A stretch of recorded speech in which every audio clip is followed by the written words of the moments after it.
You ever notice how in Texas, the wind smells like trouble right before it actually shows up?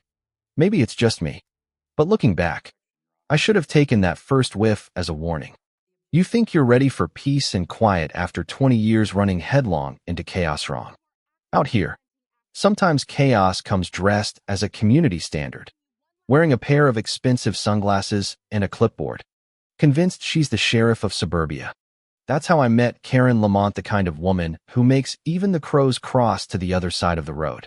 See, I always figured a man ought to know two things: how to make something grow, and how to stand his ground. The core beat that into me good and hard. And after retirement, I figured it was time to put both to use. Bought 6 acres of stubborn Texas dirt, way out on the edge of a new subdivision with a name that sounds like a perfume, Riverstone Glades. My spot was all barbed wire, homemade storm shelters, unfinished timber framing hell. It was messy. It was honest. It was mine. Next door? Cookie-cutter lawns, identical mailboxes, and a homeowners association that probably runs background checks on your flower pots. Didn't take long before Karen herself parked her BMW out by my gate. Blonde bob, oversized shades, clipboard of doom. I was knee-deep in concrete when she comes strutting up. All business. Excuse me, are you the property owner? I wiped my hands. Said, sure am. She smiled like a dentist about to deliver bad news. I'm Karen Lamont, president of the HOA. She didn't even ask my name. She just started inviting me to join the community for the low price of surrendering my sanity. She talked about amenities, patrols, elevated standards. I leaned on my shovel and told her, no, thanks. She didn't like that. Not one bit. The next few weeks, it was like living next to a low-budget reality show. Karen came back again and again, sometimes with backup. Other times with inspectors snapping pictures of my gutters, pointing at my firewood like it was a crime scene. They offered to modernize my landscaping, complained about my fence, moaned that my chickens were impacting property values. I gave them the same answer every time: not part of your HOA. Not interested. They started leaving letters, big, official-looking things about community compliance. I burned one in the fire pit, used another to line the chicken coop. Next, anonymous complaints to the county. Didn't stick. My permits were tight. My grading was legal. The inspector even apologized for wasting my time. But it didn't stop.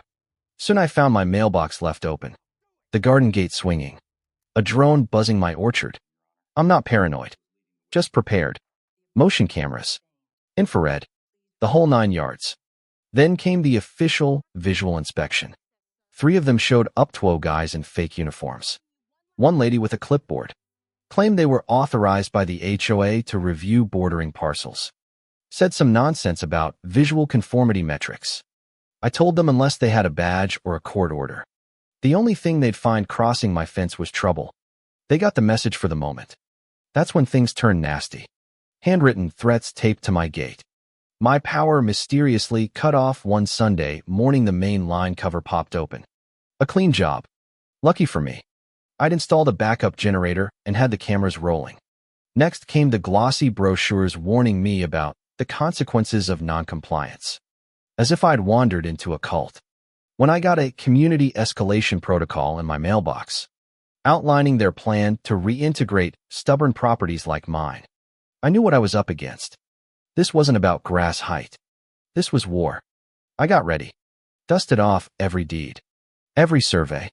Had my old buddy Sam, the notary, certify them. Sent digital copies to my lawyer Vince. Then I started getting visits at night, white SUVs parked half a block away. Just sitting. Lights off. Like they thought I wouldn't notice. I kept the cameras rolling. I kept my boots by the door.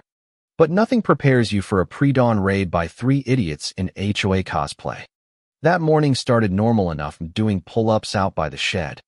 Ranger, my German Shepherd, patrolling the fence. Then I heard the metallic click. 3 of them, scaling the back fence with bolt cutters. A camera strapped to one chest like they were filming cops. You've got 5 seconds to stop what you're doing. I shouted. They started spouting HOA nonsense, visual nonconformity, community oversight. I didn't care. They were trespassing. Plain and simple. One made a grab for something in his pocket. So I did what any Marine would do. Grabbed my garden spade. Chucked it like a tomahawk thunk. Right in his chest. Flat side. Just enough to send him sprawling. Took another down in an arm lock. Pinned him to the dirt. Ranger blocked the third from escaping. I lined them up in the grass. Called the sheriff. Deputy Hayes, good man. Steady took one look at the footage and started shaking his head. Trespassing. Impersonation. Conspiracy. They were cuffed and gone in 20 minutes. But the real twist? Turned out 2 of them already had priors for impersonating inspectors. And the woman caved, said Karen sent them. She's on thin ice already. Hayes muttered. The whole thing unraveled fast after that. My lawyer filed for a restraining order against the HOA and Karen. News broke. And suddenly my inbox was flooded with folks from all over thanking me, sharing their own horror stories. And just when you think it can't get more absurd, the real sabotage starts. I find 2 plastic drums with hazmat stickers hidden by my creek, looking for all the world like I'm running some illegal waste dump. Turns out, it's just sandbags and a setup caught it all on my new thermal cam. County Forensic finds fingerprints. HOA funds paid for the decals. Karen's signature on the invoice. The DA opens a second investigation, conspiracy, falsification, malicious misuse of HOA resources. Then comes the grand finale. A week later, 3 more nighttime inspectors try to stage another raid, this time filming themselves discovering the fake barrels. But I'm watching it live on my tablet. I flip the switch. Hit them with every floodlight I own. Ranger chases them straight into the sheriff's hands. One cracks in 5 minutes. Says Karen paid them in cash. County prosecutor opens a case. Subpoenas fly. HOA board members start folding. Turns out, the HOA's been fleecing residents for years. Illegal fees. Fake documents. Mandatory compliance packages. Cash gone missing. Karen tries one last press release, claiming she's a victim. But nobody's buying it. At the trial, the evidence piles up: mails, video, forged IDs, harassed neighbors, even an elderly couple who'd been bullied by Karen's crew. Judge rules.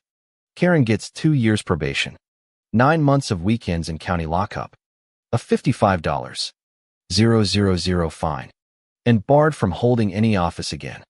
The HOA is ordered to pay me $120,000 in damages, undergo a full audit, and is restructured under court order. Karen resigns. Her house goes up for sale. The board scatters. And you know what? The moment that hit me hardest wasn't the payout or the news cruise. It was when my old neighbor, the one who used to glare at my private property signs, showed up at my gate with a peach cobbler and a handshake. Said, "We were wrong about you." That's real justice, the kind that doesn't fit in a court file. So here's the thing: people will twist rules and wave their fake power at you, just to see if you'll back down.